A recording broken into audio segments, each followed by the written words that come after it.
Estamos ya acercándonos al final de esta cuaresma del año 2025, año además en el que estamos en el jubileo de la esperanza. Este recorrido, este itinerario cuaresmal que hemos estado haciendo aquí con todas las personas del equipo del Man está vivo, con todos nuestros amigos que han hecho las charlas, las reflexiones, que han estado para ustedes, ha sido un itinerario de mucha interioridad, de mucha profundidad, de reflexionar y pensar en todo lo que significa prepararnos para la Pascua, prepararnos para la Semana Santa, prepararnos para el Triduo Pascual. Y es hermoso vernos dirigidos hacia algo tan sublime, hacia algo tan importante, que, que marca completamente toda nuestra experiencia de vida, que marca toda nuestra experiencia como cristianos. La cruz del Señor, la muerte del Señor, la entrega y su resurrección, su victoria sobre la muerte, su Pascua, su paso a la vida junto a Dios y a la vida de Dios y a la vida en Dios, eh, nos cambia completamente la manera de ver todo, la manera de ver la vida, la manera de ver el amor, la manera de ver las dificultades, los problemas. Tendría que cambiarnos completamente la manera de enfrentarnos, a despertarnos todos los días a las cosas que tengamos que hacer, la forma como nos entendemos parte de una sociedad, parte de una familia, parte de una iglesia. Todo lo que significa desde que nos despertamos en la mañana hasta que volvemos a quedarnos dormidos, cobra una nueva manera, una nueva perspectiva, una nueva dimensión cuando lo miramos desde los ojos de la Pascua, cuando lo vemos desde los ojos de esa entrega y de esa victoria, cuando lo vemos además desde la perspectiva de lo que el Señor ha hecho por nosotros y con nosotros. Y hoy, particularmente en este día, vamos a estar conversando sobre lo que significa la esperanza y lo que significa la esperanza en clave de Pascua, en clave de lo que se nos propone vivir en la Semana Santa.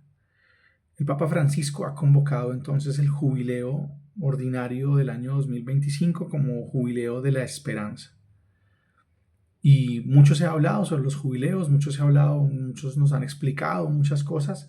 Solamente quiero recordarles que el jubileo es una manera del pueblo de la Biblia de recordarse la alianza, de recordarse los elementos más importantes de esa amistad y ese pacto que tienen con Dios.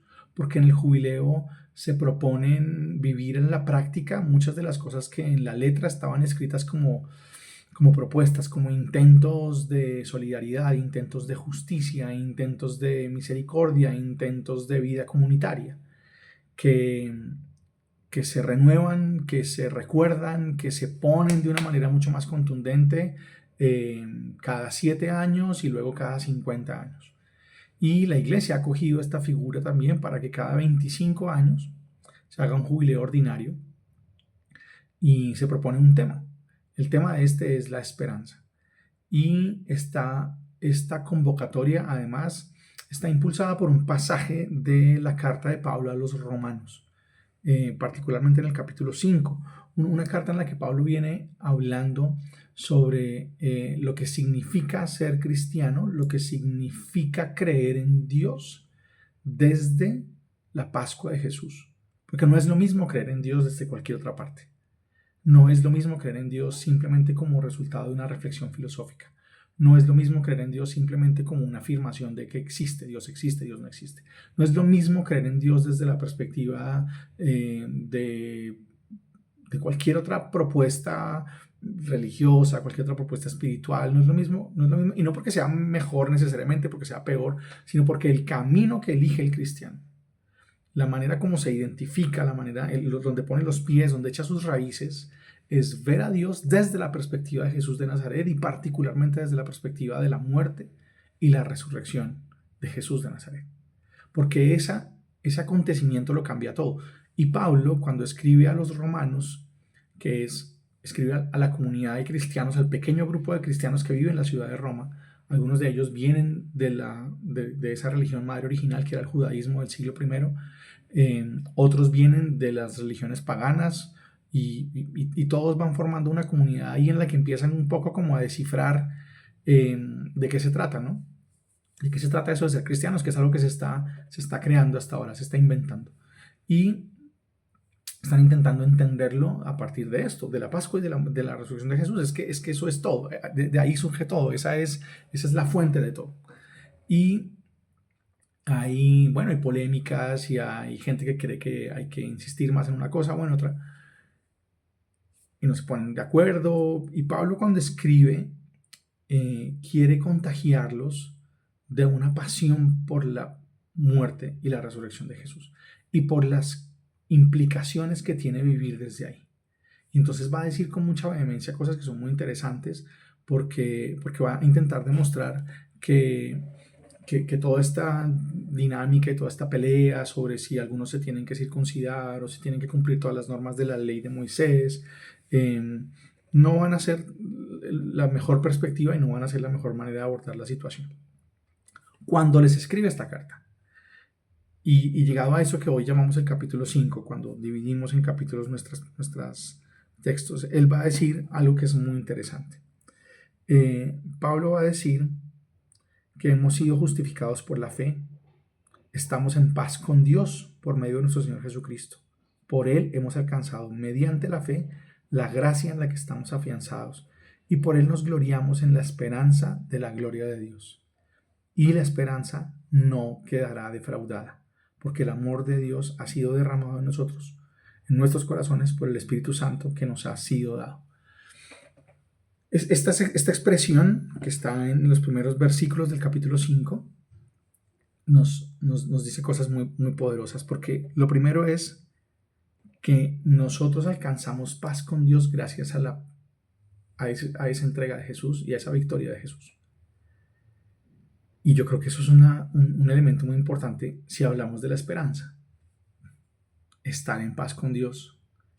Y cómo estar en paz con Dios tiene que ser una fuente de esperanza, y de una esperanza que no se defrauda, una esperanza que no queda defraudada, una esperanza que no es una ilusión, ni es una fantasía, ni es una fake news, ni es simplemente como una promesa, como tantas promesas que hay a nuestro alrededor.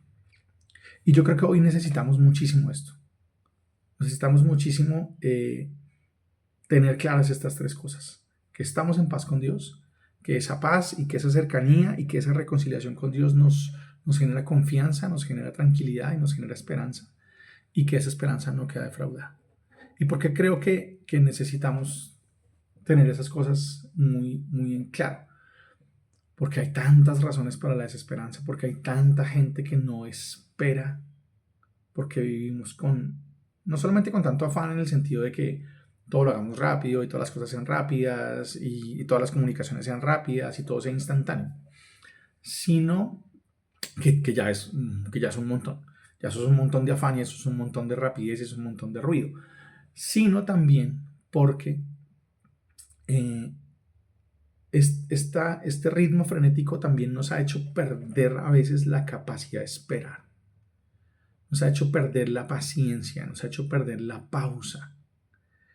Y si nosotros nos permitimos que se nos pierda la pausa, porque uno puede seguir viviendo al ritmo acelerado del mundo moderno y sobre todo si vivimos en unas ciudades gigantes, pero sin embargo saber hacer la propia pausa, saber no dejarse llevar por el río del frenetismo, el río de que todo es rápido y todo es para allá.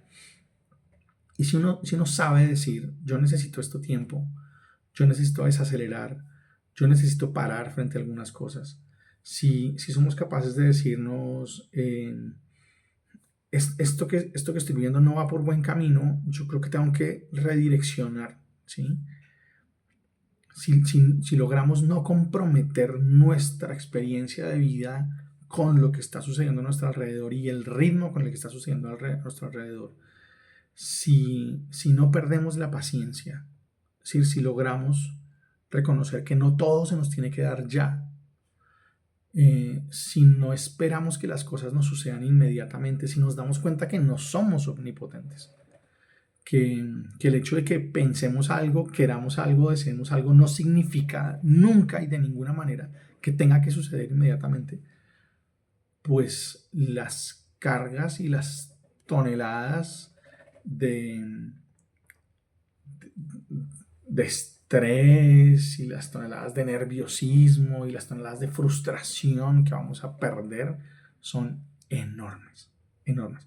No porque no vayamos a vivir dificultades, sino porque en medio de las dificultades no perdemos la seguridad, la certeza, la tranquilidad de que va a aparecer una salida y de que vamos a encontrar una salida y de que vamos a poder crear y construir una salida. Cuando existe ese afán, cuando existe ese quiero resolverlo ya, cuando existe al primer momentito de incomodidad o al primer momentito de un deseo no cumplido, ya estamos, "Ay, ¿por qué no se me da esto a mí?" Pues ahí se nos llena la vida de nervios, se nos llena la vida de, de tensión, se nos llena la vida de lo que causa la impaciencia. Y entonces, en un mundo que para tantas personas es tan difícil, en unas situaciones como las que vivimos en nuestros países, sobre todo en América Latina, bueno, en otras partes del mundo, por supuesto, pero para los que estamos en este rincón del mundo que tenemos tantas dificultades, que uno prende ese televisor y son unas noticias, las noticias más horrorosas que uno podría encontrar, que si uno entra a sus redes sociales intentando ver cualquier cosa o enterarse de alguna situación del mundo en Twitter o lo que sea, lo que empiezan a aparecer son estos horrorosos videos de cuánta cosa macabra ha sucedido en el mundo, pues es como si tuviéramos servido sobre la mesa todas las posibilidades de no tener ninguna esperanza, de no tener ninguna posibilidad, no tener nada que pensar alrededor de si algo bueno está por venir, de si lo mejor está por venir, de si las cosas lindas que han pasado no son todas las cosas lindas que nos van a pasar en la vida, sino que vamos a poder construir y vamos a poder hacer muchas más. Entonces, la paz se nos vuelve algo frágil en el corazón. La paz se nos vuelve frágil en el corazón. Y hay muchos discursos y hay muchos acontecimientos y hay muchas cosas que nos vuelven la paz frágil en el corazón. Y a veces los discursos religiosos, a veces los discursos de la iglesia, a veces los discursos de los pastores, de los curas, de los misioneros, de los predicadores, de los frailes, nos cargan muchísimo más, nos quitan la paz, nos vuelven la paz aún mucho más frágil, nos la fracturan, porque todo el tiempo nos señalan que lo que estamos viviendo es culpa nuestra y que todas las amenazas que se ciernen sobre el mundo es porque somos demasiado débiles y porque somos demasiado cobardes y porque somos y entonces es como una acusación permanente, ¿verdad? Y casi como una exigencia de irnos a la guerra contra otros, que es muy complicado no vivir todo el tiempo molestándose con los demás, todo el tiempo irritándose con los demás, todo el tiempo pensando que los otros están equivocados y que es mi tarea y mi labor además corregirlos y sacarlos del error. Hay tantas razones para que la paz sea frágil. Y entonces que vivir la vida desde la pasión, la muerte y la resurrección de Jesús nos devuelva la paz con Dios, nos declare que estamos en paz con Dios. No es decir que estamos en una tregua, no es decir, bueno, ya no me va a atacar y entonces yo no voy a estar. No estamos hablando de un conflicto, no estamos hablando de una guerra en la que se levanta una bandera y entonces la gente deja de disparar. Esa no es la paz de la que está hablando Pablo. La paz de la que está hablando Pablo es que Dios no nos acusa, es que Dios no nos persigue, es que Dios no nos escruta en el sentido de una fiscalía, ¿no? De una fiscalía que reúne todas las pruebas para acusarnos. Es que Dios no está haciendo eso. Es que Dios, en la pasión y la muerte y la resurrección de Jesús, demostró que esa no es su forma de relacionarse con nosotros. Nos demostró que esa no es su intención. Que su intención es, en términos bíblicos y en términos de San Pablo, justificarnos. Esa palabra hoy suena como a alguien que hace algo malo pero no quiere aceptarlo y entonces se inventa unas excusas que le permitan quedarse bien. Pero en la Biblia no tiene nada que ver con eso. Cuando Pablo habla de la justificación no tiene nada que ver con eso. No tiene que ver con las justificaciones que a veces inventamos porque nos da un poquito de miedo decir es que soy una torta y me equivoqué. No, cuando Pablo habla de la justificación, lo que está diciendo es que antes de Jesús, antes de la pasión y la muerte y la resurrección de Jesús, que es hacia donde apunta todo lo que hemos estado haciendo en Cuaresma, la gente creía, la religión creía, que la única manera de que nosotros pudiéramos ser aceptados por Dios era que cumpliéramos la ley, era que hiciéramos todo lo que manda la ley. Y lo que va a demostrar Pablo en muchas de sus cartas es que eso es imposible. Es que no hay chance de hacerlo. Pero además de que si lo hiciéramos, que es como vive en la espiritualidad un montón de personas, ¿no? Intentando probarle a Dios que ellos valen la pena, cumpliendo cosas y haciendo cosas. Y Pablo está en contra de esa religión. Pablo cree que esa religión es inútil. Él la vivió, él la practicó, él la hizo, fue su vida durante un montón de tiempo. Pero él cree que después de la pasión, la muerte y la resurrección de Jesús, queda totalmente comprobado que esa no es la manera inteligente de vivir, que esa no es la manera espiritual de vivir, que esa no es la vida en el espíritu, para ser más precisos en las palabras de Pablo, que eso no tiene nada que ver con Dios, que Dios va por otro camino completamente distinto. Y por eso va a tener Pablo líos con la circuncisión, y va a tener líos con las leyes de la comida, y va a tener líos con una cantidad de cosas que eran lo normal para él, para toda su vida. Entonces, esa paz que se vuelve tan frágil, en la Pascua, la muerte y la resurrección de Jesús, volvemos a estar en paz con Dios porque somos justificados por Dios en ese amor. Es decir, lo que nos llegara a faltar, si es que tuviéramos alguna medida, el amor de Dios lo completa. Ya no estamos medidos por el cumplimiento de una norma, de unas leyes, de unos ritos. Ya su merced no tiene que hacer nada para probarle a Dios que usted vale algo. Nada, no tiene que hacer nada. Ojalá lo que haga religiosamente sea porque le nace, porque quiere, porque le interesa, porque tiene un compromiso con sus hermanos, con sus hermanas. Eso está fantástico. Pero no para probarle a Dios nada. Porque no tenemos nada que probarle a Dios. Porque Él es el que nos ha probado, que nos ama de maneras desproporcionadas, incondicionales y exageradas en la pasión, la muerte y la resurrección de Jesús. Eso es lo que va a decir Pablo ahí. Y entonces, yo espero que estés en paz con Dios. Yo espero que te sientas en paz con Dios. Yo espero que la paz de Dios te alcance, que la paz de Dios te abrace, que la paz de Dios te inunde el corazón, te incendie el corazón. Yo espero que ante todas las intranquilidades, las derrotas, los momentos tan difíciles, ante tantas malas noticias abrumadoras que hay a nuestro alrededor, ante tanta masacre, tanta crueldad, tanta insensibilidad que vivimos alrededor y que nos bombardean las noticias y que nos bombardean los videoclips de los noticieros de cómo mataron a este, cómo le pegaron un tiro a este o cómo apareció muerta a otra persona por allá en no sé dónde, que nos hacen pensar que el mundo no vale la pena, que la humanidad es una miseria.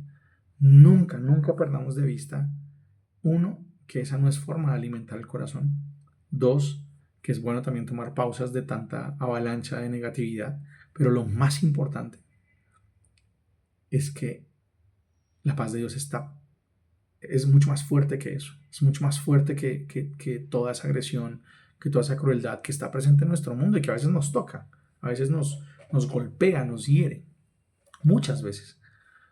Pero la paz del Señor que nos ha mostrado en Jesús, que nos ha mostrado en la pasión del Señor, es más fuerte y lo atraviesa todo y lo redime todo y lo rescata todo. Y Pablo nos anuncia que estamos en paz con Él. Entonces nunca te vuelvas a sentir ni lejos, ni te vuelvas a sentir acusado, ni acusada, no te vuelvas a sentir que hay un dedo que te está señalando y cada vez que aparezca uno de estos discursos que intentan revolcarte las culpas para decirte que lo que le pasó a Jesús es porque tú eres terrible y eres muy pícaro y haces cosas terribles, despídete de esos discursos, fuera con esos discursos, eso no tiene nada que ver con el cristianismo. Eso es no entender nada de Jesús, eso es no entender nada de Pablo, eso es arrogarse la idea de que las cosas que yo no apruebo son las cosas que Dios no aprueba. Y no va por ahí la cosa, no va por ahí la cosa. Que te abrace la paz del Señor, que te permita superar cualquier tipo de dificultad que estás viviendo, que te permita sentir cosas distintas, sentirte de maneras distintas, verte de maneras distintas y confiar de maneras distintas. Porque esa paz, segunda cosa, genera esperanza. Esa paz nos infunde una esperanza. Esa paz nos permite estar confiados. Esa paz nos permite estar mira, tranquilos hacia adelante, ¿no? La paz es una tranquilidad hacia adelante, es una tranquilidad en futuros, ¿verdad? No es el aquí y en el ahora únicamente, sino es este aquí que construye futuro, que nos anuncia lo que viene para adelante. Porque también da temor el futuro, ¿sí? y con todo lo que está pasando y con todo lo que estamos viviendo y con las potencias haciendo locuras y con los genocidas a la orden del día y con los líos que tenemos acá que para conseguir cualquier cosa, para conseguir una atención en cualquier necesidad que tengamos en nuestras ciudades, en nuestros países. Bueno, insisto, las razones para la desesperanza están ahí. Nadie los puede negar. En la vida personal, imagino que también.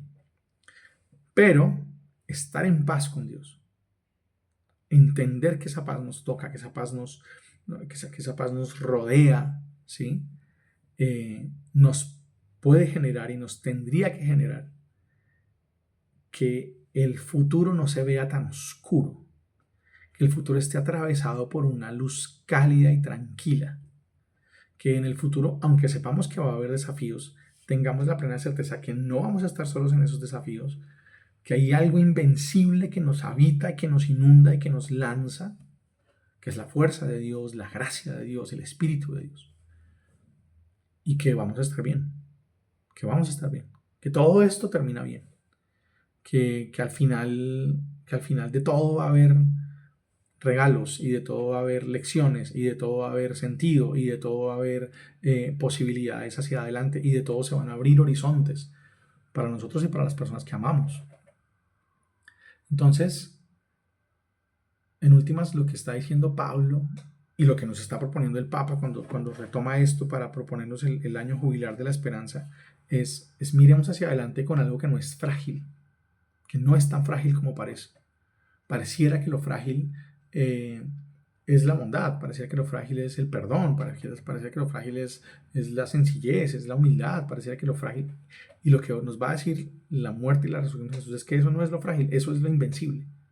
Lo frágil es la soberbia, lo frágil es la violencia, lo frágil es la crueldad, lo frágil es la antipatía y la prepotencia. Es demasiado frágil. No parece, pero es así. Y vivir con esa tranquilidad, pues nos hace caminar de otra forma. O sea, te lo juro, nos hace levantarnos de otra manera. Nos hace asumir las dificultades de otra manera. Nos hace enfrentarnos a esas realidades de otra manera. A la antipatía de alguien, a la soberbia de alguien, a las ganas de ponerse sobre encima de los otros, al venga, yo le muestro quién es el que manda.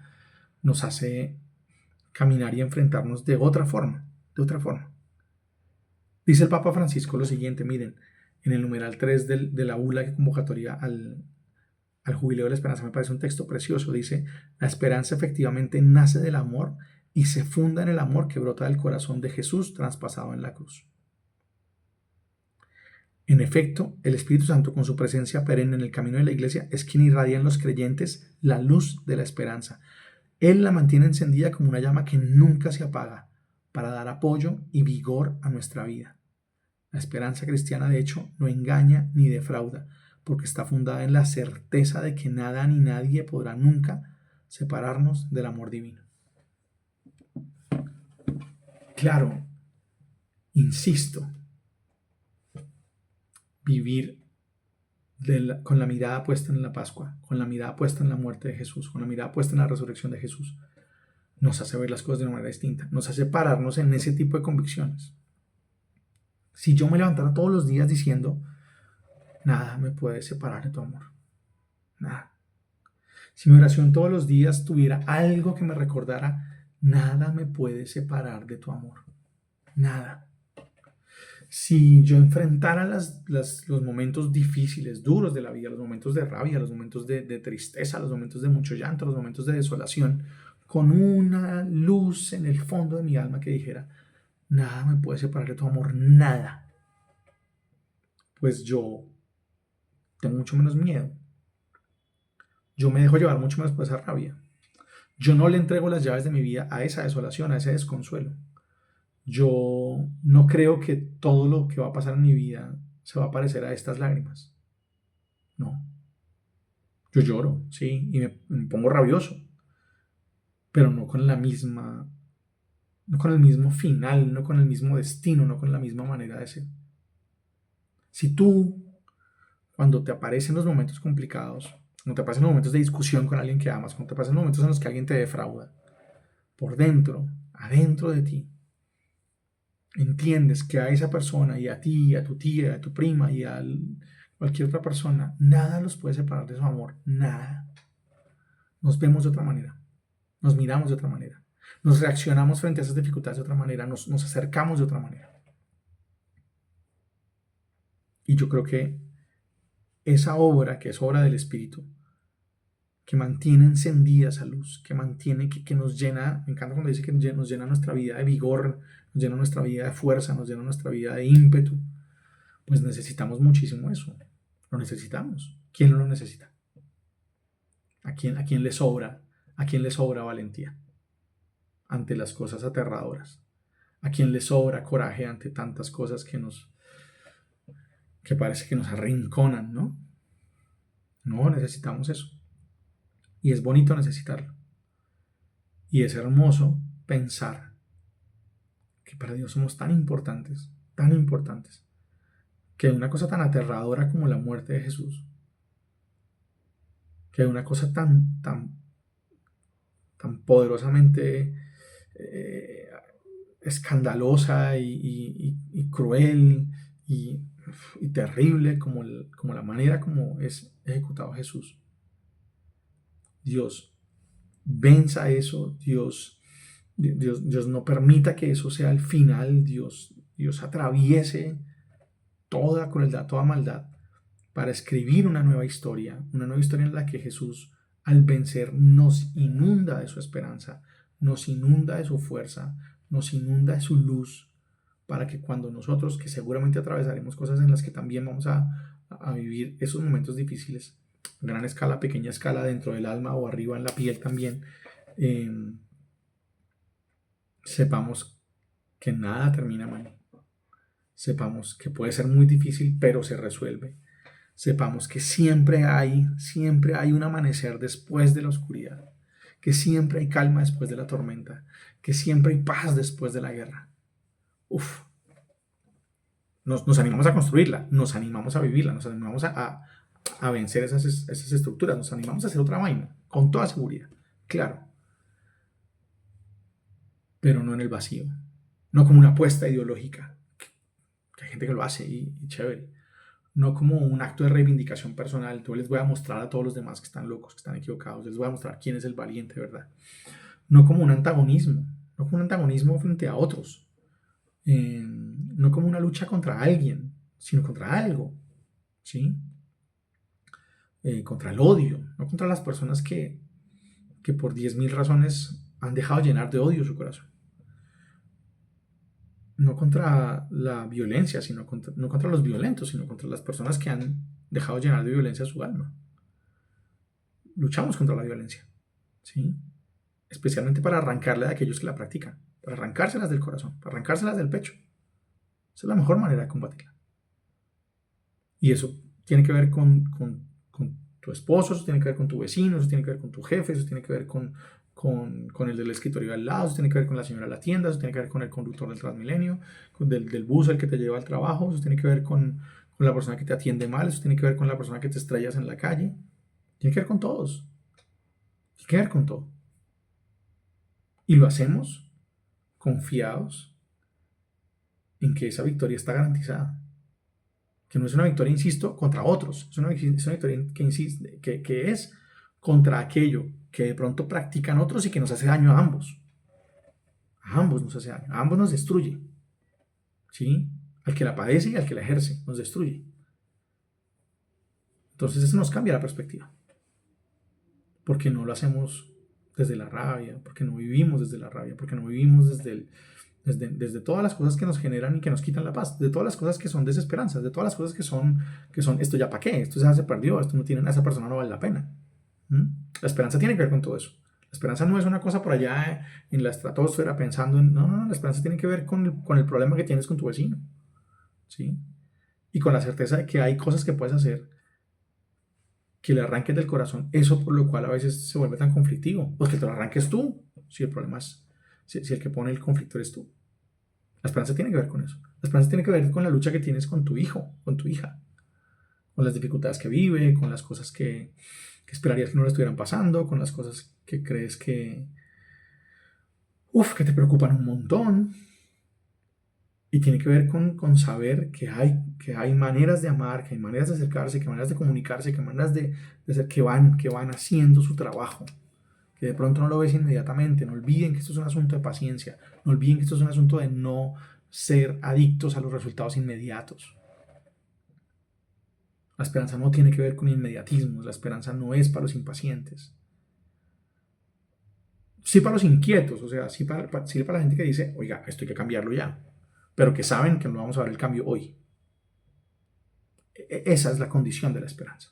La condición de la esperanza es el no conformarse, pero no esperar que todo se resuelva el mismo día. Es saber que algunos caminos son muy largos, pero terminan bien. Es saber que algunos caminos son cortos y terminan bien. Es saber que hay cosas en la vida que no vamos a ver y sin embargo van a terminar bien. Es saber que hay cosas que parecen absolutamente horrorosas y sin embargo terminan bien. Y todo esto que termina bien, porque es una esperanza que no nos defrauda. Que no nos defrauda. La pasión, la muerte y la resurrección de Jesús son la plena y absoluta certeza de que Dios no nos defrauda, de que el amor no nos defrauda, no nos decepciona, que, que lo que hace Jesús, que lo que hace Dios en nuestra vida, que la fuerza que nos pone el Espíritu en el corazón, esa luz de la que habla el Papa y ese vigor son invencibles. Eso no nos vuelve invencibles a nosotros, frente a nos podemos aporrear, nos podemos caer, nos podemos, ¿sí? Puede pasarnos cosas que nos vuelvan a herir, pero que no nos van a destruir, que no nos van a aniquilar y que nos van a robar lo más importante de nosotros mismos, que está aquí adentro. Está aquí adentro. Toda tu posibilidad de ser alguien increíble, una gran persona, un gran ser humano, alguien amado por todo lo que es. Pero no olviden, para eso hay que quitarse de la cabeza que tenemos que hacer 50.000 cosas para probarle a Dios que somos buenos, para probarle a Dios que merecemos que nos ame, para probarle a Dios que por favor se acuerde de nosotros 5, tantito. Hay que quitarse esa vaina de la cabeza, porque se va a llevar toda nuestra atención, porque ya no vamos a tener la atención puesta en las toneladas de esperanza que son necesarias y de las que disponemos, porque están ahí esas despensas repletas de esperanza, las puertas están abiertas para que agarres toda la que necesites. Pero si estás pensando todo el tiempo en todas las cosas que hay que hacer, los momentos, las horas, las posturas, para poder vivir con Él y que te agrade y que tú le agrades y que te apruebe, ahí sí que la pasión y la muerte del Señor se te pierden de vista, pero por completo. Si continuamos religiosamente en el catolicismo con todas las obsesiones que tenemos sobre las cosas que tenemos que hacer, las que no se pueden hacer, las que sí se pueden hacer, las que... Eso no tiene nada que ver con nada. Y eso es quitarle todo el valor a la cruz del Señor. En estos días somos muy locos en esta nuestra religión. Gente sufriendo, la vaina de los países, las manifestaciones en contra de las medidas de los gobiernos, tanta hambre, las catástrofes que generan algunos gobernantes con sus decisiones, los migrantes que siguen muriendo, los atentados que siguen pasando, el genocidio que llevamos ahí siendo testigos, dos genocidios y parece que se nos vuelve la piel tan dura. Y la gran discusión católica del momento es dónde poner las manos en el Padre Nuestro, en la misa. En serio, en serio. La esperanza que no defrauda es estar al otro lado de toda esa vaina. Es entender que todo eso no tiene ningún sentido y ninguna importancia. Es entender que lo que pasa en la pasión, la muerte y la resurrección de Jesús nos pone en otra cancha completamente distinta, que no es la de dónde hago esto, cómo hago esto, quién tiene que decir estas palabras, cómo se hace este rito, cómo se a qué horas tengo que estar, cuántas con cuántas, y entonces la neurosis que provoca ese tipo de religión. La muerte, la resurrección de Jesús nos sacan de ahí, nos ponen a jugar en otro torneo, en otra cancha, que no tienen nada que ver con esa neurosis, que tiene que ver con la paz de saber que todos los conflictos que la vida misma trae, no este pocotón de conflictos imaginarios que nos inventamos en la religión, sino los conflictos que la vida trae, la muerte, el cáncer, el odio, el desamor, la infidelidad, la decepción que nos causan los demás, la pobreza, la injusticia, la marginación, todas las cosas que son vainas reales, no este pocotón de fantasías imaginadas. Que todo eso que nos desafía el corazón y que nos arrincona tantas veces, tenemos una posibilidad de enfrentarlo, tenemos una fuerza para enfrentarlo y tenemos a nuestra disposición toneladas de esperanza invencible para atravesarlo, sabiendo que en las manos de Dios todo termina bien, que tú vas a terminar bien porque estás en las manos de Dios, que todo lo que pasa en tu vida en algún momento va a encajar, que muchas cosas que fueron difíciles van a terminar siendo cosas de las que vas a poder recuperar, cosas que te aprovechen, no porque tenías que vivir, yo tenía que pasar por esto para aprender tal cosa, no, es que ya que pasaste por eso aprende alguna vaina, ya te tocó, me tocó, hubiera querido que no, pero ya que pasé por ahí, ya que viví esta muerte, ya que viví esta despedida, ya que viví este fracaso, pues que pase conmigo lo que pasó con la muerte de Jesús. Que de ahí Dios saque cosas invencibles, que de ahí Dios transforme todo lo que parece pérdida y lo convierta en una ganancia, que no es una ganancia exterior, sino una ganancia de ese vigor, de esa fuerza y de esa luz dentro de mí para atravesar cualquier cosa. No nos paremos más en esa religión neurótica de circuncisiones, de las circuncisiones de nuestros días, de las leyes de pureza de nuestros días, de las leyes de comida de nuestros días, de las que inundamos el catolicismo y las religiones cristianas. No nos paremos más ahí. No tenemos por qué jugar ahí. Nuestra camiseta no es de ese partido. Es de otra cosa completamente distinta. Y la cosa a la que se nos invita es hacer luces en medio de la oscuridad del mundo. De un mundo que no es solo oscuridad, porque hay un montón de luces encendidas. ¿Sí? Quien ve que el mundo es solo oscuridad, se está olvidando del montón de gente valiente y realmente llena de coraje que atraviesa los momentos difíciles con bondad, con tranquilidad, con esperanza, con confianza. Confianza que nace ¿de dónde? De la cruz del Señor. Confianza que nace ¿de qué? De saber que ahí está la prueba más importante de que nada me puede separar de su amor. Nada. Terminemos en estos días nuestro itinerario cuaresmal confiados, viviendo el jubileo de la esperanza, dejándonos inundar por esa esperanza. Y que sea una hermosa, hermosísima, profunda, sentida y muy vivida celebración de la Pascua, porque para allá vamos. No vamos para estar aquí, en la mitad del camino, en el desierto, sino allá, a esa tierra prometida que es la resurrección. Nuestra promesa, nuestra esperanza y nuestro destino. Que el Señor nos bendiga. Linda noche para todos.